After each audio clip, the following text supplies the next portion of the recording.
Piecewise linear regression is a classical optimization problem where we minimize the sum of absolute residuals. Formally, we want to find the x that minimizes function f of x, which is the sum of absolute values of ai times x minus bi over all data pairs. This is sometimes called L1 regression or least absolute deviations. The main challenge is that absolute values make this optimization non-smooth, so standard calculus tricks don't directly apply. Let's first understand the building block. A single absolute value term, the absolute value of ax minus b, plotted as a function of f. This is a V-shaped curve with its counterpoint at x equals b over a. To the left of this point, the function decreases, and to the right, it increases. Here's a concrete example. Y equals the absolute value of 2x minus 3. The counterpoint locates at x equals 1.5 because 2 times 1.5 minus 3 equals 0. The function is V-shaped around this point. Now imagine we have multiplied such terms. What does their sum look like? Here we plot 3 V-shaped functions together. The absolute value of x minus 1, the absolute value of x minus 3, and the absolute value of 2x minus 3. Each has its own counterpoint at x equals 1, x equals 3, and x equals 1.5 respectively. Our objective function f of x is the sum of these curves.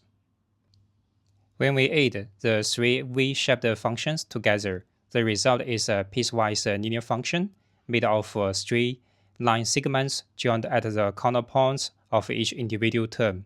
This is why we call it piecewise linear regression. The minimum of this sum is what we are searching. Reading off the combined function, we can identify specific values. F equals 5 at the left, drops to 3, then 2, before increasing again. The piecewise structure makes it easy to evaluate the counterpoints. The optimal solution must lie at one of these corners. The minimum of f of x occurs at x star equals 1.5, exactly the counterpoint of the middle V shape. This is no coincidence. For piecewise linear functions, the minimum always occurs at one of the counterpoints. xr equals bi over ai, so our algorithm just needs to search among these candidate points. Let's scale up to a real example with 8 data pairs. For each pair ai, bi, we compute the counterpoint xi equals bi divided by ai. For instance, 0.5 divided by 0.4 gives 1.25, and 0.3 divided by 0.1 gives 3, and so on. These counterpoints are 1.25, 0.4, 3, 2.5, 0.75, 5, 4, and 0.6. The optimal solution, x star, must be one of these values. We sort all counterpoints in ascending order: 0.4, 0.6, 0.75, 1.25, 2.5, 3, 4, 5. Now, f of x is a piecewise linear function whose slope changes at each of these sorted values. Finding the minimum means finding the point where the slope transitions from negative to positive or equals 0. We use a binary search to find the minimum efficiently.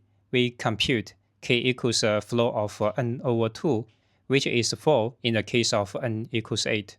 We check x4 equals 1.25, evaluating the slope to the right and to the left of x4. We find the slope is positive on both sides. This means x4 is not the minimum. The minimum must be to the left. No, we check x3 equals 0.75. The slope is negative on the interval from x2 to x3 and positive on the interval from x3 to x4. This change tells us we have found the minimum. The optimal solution is x star equals 0.75. Binary search found it in just 2 steps instead of checking all 8 points. Let's formalize the algorithm. Step 1. Compute all counterpoints xr equals bi over ai. Step 2. Sort them in ascending order. Step 3. Start from the middle, compute k equals a flow of n over 2, and evaluate the slope between xk and xk plus 1. Step 4. Search for the index L where the slope transitions from negative to positive. That's our optimal solution, x star equals xl. We refine step 4 slightly. The optimum is where the slope is either 0 on the interval from xl to xl plus 1, or negative on the left interval and positive on the right interval. The zero slope case happens when the function is flat between two nearby counterpoints. Any point in that flat region is also optimal. Here's a final clean version of the algorithm. It combines sorting with a binary slope check to locate the optimal counterpoint efficiently.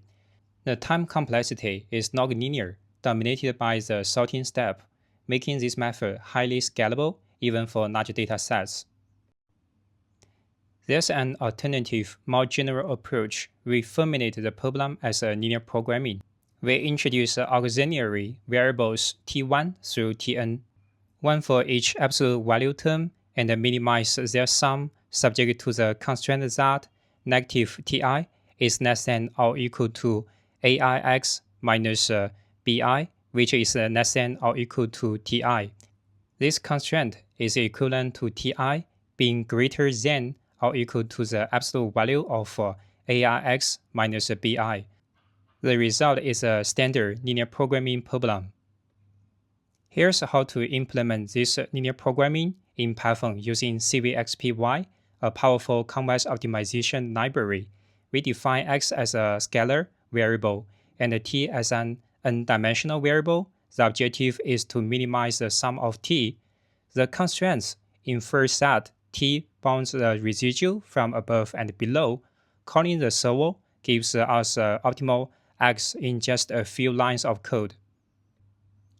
Putting it all together on our 8-point dataset, we pass vectors a and b into the function, and the CVXPY returns x star equals 0.75, which matches the result from our binary search algorithm exactly.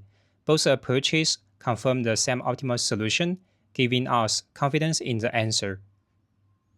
Thanks for watching this video. Feel free to reach out.